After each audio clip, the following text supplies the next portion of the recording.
नमस्कार प्रणाम, हम भोजपुरी गायक टुनटुन यादव। और बड़ी खुशी की बात है कि हमारे बिहार के रहने वाले युवाओं के दिलों के धड़कन, गरीबों के मसीहा, नौजवानों के आन बान शान, हमारे अपने डिप्टी सीएम बड़े भैया तेजस्वी यादव जी आज पापा बन गए।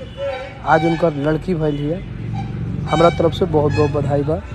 और बधाई आप सब खूब पोस्ट करी जा। पोस्ट रुके के ना चाहिए, बधाई रुके के ना चाहिए। Love you. जय आरजेडी, तय आरजेडी, जय हो तेजस्वी सरकार। नमस्कार प्रणाम, हम भोजपुरी गायक टुनटुन यादव। और बड़ी खुशी की बात है कि हमारे बिहार के रहने वाले युवाओं के दिलों के धड़कन, गरीबों के मसीहा, नौजवानों के आन बान शान, हमारे अपने डिप्टी सीएम बड़े भैया तेजस्वी यादव जी आज पापा बन गए। आज उनका लड़की भइल है। हमारा तरफ से बहुत बहुत बधाई बा। और बधाई आप सब खूब पोस्ट करी जा। पोस्ट रुके के ना चाहिए।